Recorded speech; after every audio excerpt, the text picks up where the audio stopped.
Thank you for joining. Just wanted to quickly go over the tools that Margie Roswell and I developed to help us get the vote out in battleground states. What we developed is called a 100 Voters Project. We help people contact people in their networks in battleground states and ask them to make a plan with you. So we go over all the election rules and kind of huddle with them to figure out what is the best way for them to vote. So the question is not just, are you going to vote, but exactly how are you going to vote? Have you figured out the best way to do it?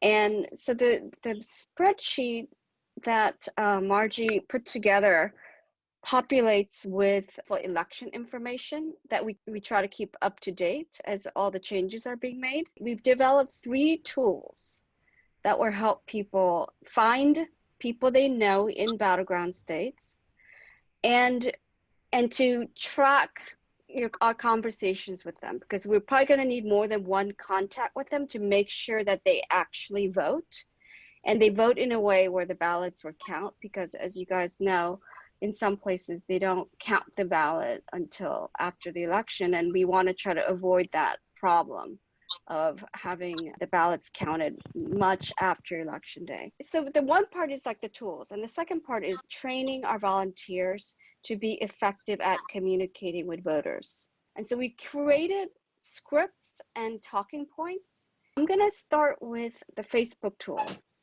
That's actually very helpful. So if you go to Facebook right now and you type into the search bar, friends in Florida or any battleground state, it's going to show you 3 kind of as default, and then if you click see all, they will show you the people that are listed as Florida residents. We're asking people to try to reach at least 100 voters in battleground states. If I reached all these people in Florida and then I recruited 10 of them to do the same thing I'm doing, we're looking at me personally being able to reach maybe 1,000 voters from that effort. You know, if I recruit them to do the same thing I'm doing, which in Florida could be the margin of victory, right? So this is actually very powerful. And as some of you know, in marketing, word of mouth, having that personal contact is the thing that's most persuasive. So all this money that people spend on campaigns and voter contact, none of that is as effective as you contacting people you know. There's another tool I want to show you called Vote Joe, and it's an app that you can download. So this is the Vote Joe app I'm showing you really quickly. And so you see the little address book at the bottom. So you see that my contacts now have something called, well, they have these emojis, but they also have something called See Info. And that's where the voter information is. So I can see that Alice is in Pennsylvania, and I didn't know she was in Pennsylvania. So that's another way you could get information on where your friends are located and which ones you should target. And of course, you can do this with your friends outside of battleground states as well.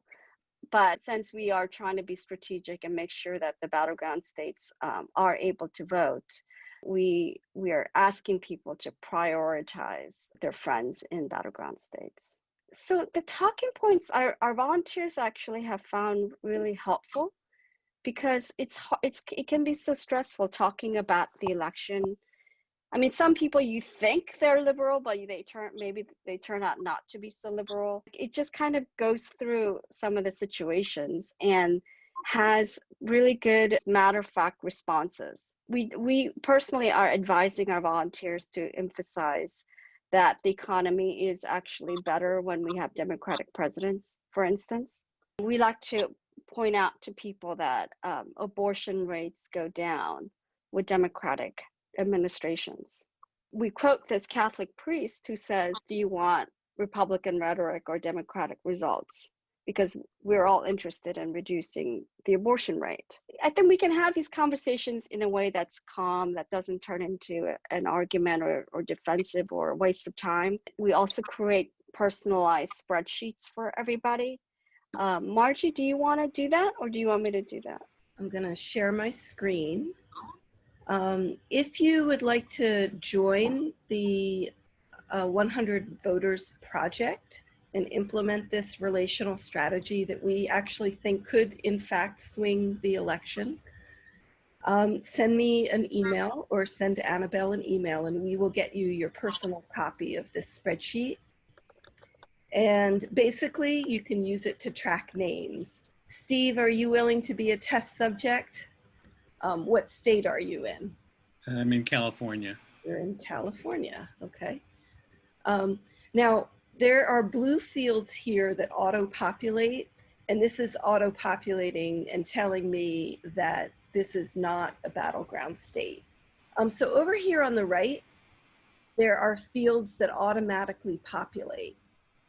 So for instance, in California, you can register to vote all the usual ways. You can, vote by mail. And then early voting starts in California on October 5th. But you can see that in Pennsylvania, for instance, there is no early voting. We'll be voting early and we'll be voting often. Often. Awesome. So you're going to be doing early in-person voting? Probably find a Dropbox, I think. Okay. So you've requested your absentee ballot? We've been voting absentee for years, so I think it should come as normal. At least the paperwork I'm getting says it's coming. Awesome. Early absentee drop-off.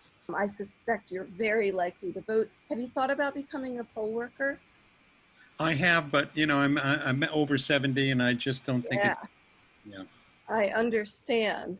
Well, basically what we're telling you is the 100 Voters Project. It is this technique of methodically going through your own personal list of friends and family and developing a vote plan with them. The rationale is that a lot of people think that they're going to vote, but when push comes to shove, they find out they need a voter ID and it's missing.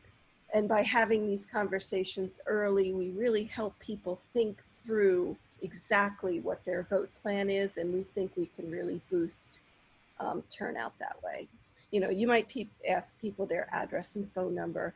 The last part of this training is that when you get your individual sheet, it's just a good idea, since we're all deluged with links, to turn on your bookmark bar, and different browsers do that differently. Here in Chrome, I can go into view and say always show bookmark bar. And then in Chrome, I can click on this little lock figure and bring this. And now I've got a bookmark that I can use. Right. So. Okay, so the other thing is we call the handbook. That makes it easier for you to remember what to do and present some scripts that you can use to initiate contact with people, especially if you haven't talked to them in a while.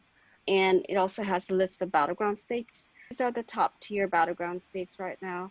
We also added a couple of key Senate races as second tier, South Carolina and Kentucky.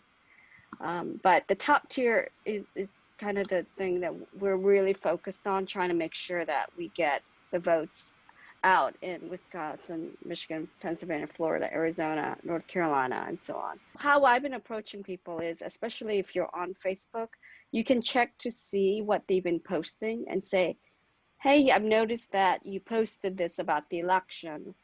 I just want to check in with you. Have you figured out how you're going to vote this year? Could we chat? That seems to work, to kind of respond to something that they have posted, because a lot of people are posting about the election, but a lot of people don't take the next step to really go through the deadlines and make sure that they have developed a specific plan. And what we don't want is a bunch of people who miss deadlines and can't vote this year. And then this has links to the talking points, and also just Margie has created a little code that makes it easy to grab all your friends in Facebook and put it into a spreadsheet, so that you don't have to manually import one at a time. And then it also has links to some organizations and resources in the handbook, and some tips on how to keep calm while we do this, so that we don't raise our blood pressure and panic. Anyway, so those basically are the tools, and we're also just creating a community. So we have a Telegram group and a Facebook group. So we're trying to create a community so we can do rapid response on disinformation, and to keep each other feeling supported and sane through this process, because as you know, it's going to be a turbulent journey for us. So that, I think, community, I think, is going to be really helpful, especially when we try to respond to disinformation, if we have to mobilize quickly after November 3rd. And we would love to be in touch with you no matter what, because we have to counter disinformation together, and we can train people to do that effectively. You know, because no one trusts the media, no one trusts the campaign. So we have to leverage kind of the social capital that we all have to try to counter disinformation right now. But we're working with some disinformation experts to come out with tools to make it easier. So thank you all. Feel free to contact us. And I want to show off my t-shirt. This is, our team made this. It says, Joe gets my vote, he's a mensch. And you can get that t-shirt at he'samensch.com.